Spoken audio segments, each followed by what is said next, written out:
ॐ भूर्भुवः स्वः तत्सवितुर्वरेण्यं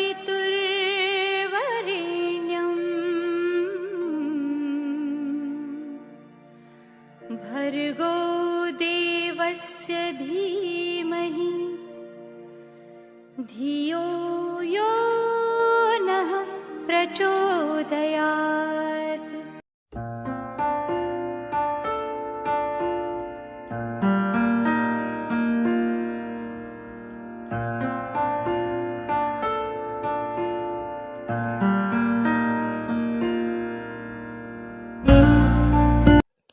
छायावाद विशेष रूप से हिंदी साहित्य के रोमांटिक उत्थान की वह काव्य धारा है जो लगभग 1918 से 1936 ईस्वी तक की प्रमुख युगवाणी रही, जिसमें प्रसाद, निराला, पंत, महादेवी प्रभृति मुख्य कवि हुए और सामान्य रूप से भावोच्छ्वास प्रेरित स्वच्छंद कल्पना वैभव की वह स्वच्छंद प्रवृत्ति है जो देश काल गत वैशिष्ट्य के साथ संसार की सभी जातियों के विभिन्न उत्थानशील युगों की आशा आकांक्षा में निरंतर व्यक्त होती रही है। स्वच्छंदता की उस सामान्य भावधारा की विशेष अभिव्यक्ति का नाम हिंदी में छायावाद पड़ा। तत्कालीन पत्रिकाओं से पता चलता है कि छायावाद संज्ञा का प्रचलन 1920 ईस्वी तक हो चुका था।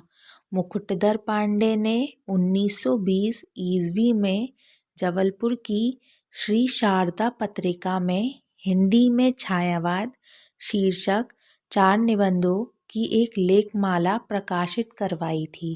इस लेखमाला से पता चलता है कि हिंदी में उसका नितांत अभाव देखकर इधर उधर की कुछ टीका टिप्पणियों के सहारे मुकुटधर पांडे ने वह निबंध प्रस्तुत किया था। इससे स्पष्ट है कि उस निबंध के पहले भी छायावाद पर कुछ टीका टिप्पणी हो चुकी थी।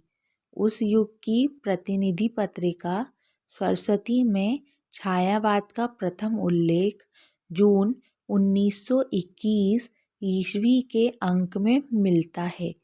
छायावाद के विषय में मुकुटधर पांडे ने लिखा है कि अंग्रेजी या किसी पाश्चात्य साहित्य अथवा बांग साहित्य की वर्तमान स्थिति को कुछ भी जानकारी रखने वाले तो सुनते ही समझ जाएंगे कि वह शब्द मिस्टिसिज्म के लिए आया है।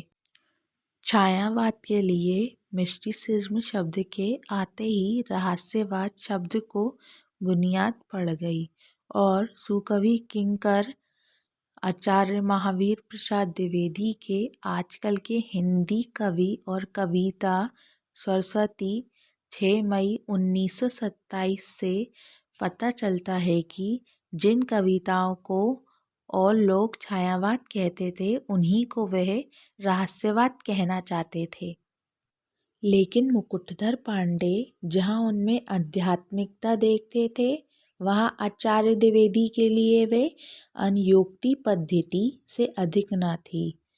पंत से पल्लव और प्रसाद के झरना आदि संग्रहों की कविताओं को 1927 ईस्वी तक अंग्रेजी में मिस्टिसिज्म और हिंदी में कभी छायावाद और कभी रहस्यवाद कहा जाता था। रामचंद्र शुक्ल की काव्य में रहस्यवाद पुस्तक से भी यही सिद्ध होता है। साथ ही शुक्ल जी के विवेचन से यह भी मालूम होता है कि तात्विक दृष्टि से उन रचनाओं को रहस्यवाद कहा जाता था और रूप विधान की दृष्टि से छायावाद। आगे चलकर जब महादेवी वर्मा की प्रियतम संबोधित बहुत सी कविताएं प्रकाश में आ गईं तो लोगों ने रहस्यवाद और मिस्टिसिज्म शब्द को केवल इस प्रकार की कविताओं के लिए सीमित कर दिया। धीरे धीरे छायावाद से इसे अलग कर रहस्यवाद नाम की एक स्वतंत्र काव्यधारा मान ली, जिसका विकास वेद उपनिषद से आरंभ होकर कबीर, मीरा आदि से होता हुआ हिंदी में महादेवी वर्मा तक पहुँचता है। फलतः छायावाद केवल आधुनिक काव्य प्रवृत्ति रह गई और रहस्यवाद सनातन तथा चिरंतन। सन 1930 के आसपास हिंदी छायावादी कविताओं की आलोचना के सिलसिले में अंग्रेजी के रोमांटिक कवि वर्ड्सवर्थ, शेली, किट्स आदि का नाम भी लिया जाने लगा और इस तरह छायावाद के साथ रोमांटिसिज्म नाम भी जुड़ गया। आचार्य शुक्ल ने रोमांटिसिज्म के लिए हिंदी में स्वच्छंदतावाद शब्द चलाया और वह चल भी पड़ा, किंतु उनके स्वच्छंदतावाद की परिभाषा इतनी सीमित थी कि वे संपूर्ण छायावादी कविताओं को न घेर सकी। उसकी सीमा में केवल श्रीधर पाठक, रामनरेश त्रिपाठी, गुरुभक्त सिंह, सियाराम शरण गुप्त, सुभद्रा कुमारी चौहान, उदय शंकर भट्ट और संभव नवीन तथा माखनलाल चतुर्वेदी ही आ सके।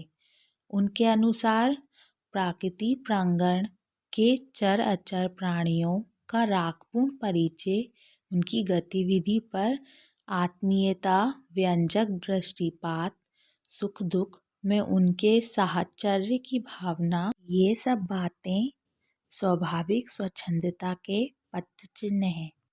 इस प्रकार शुक्ल जी के स्वच्छंदतावाद में छायावाद की रहस्य भावना के लिए कोई जगह न थी।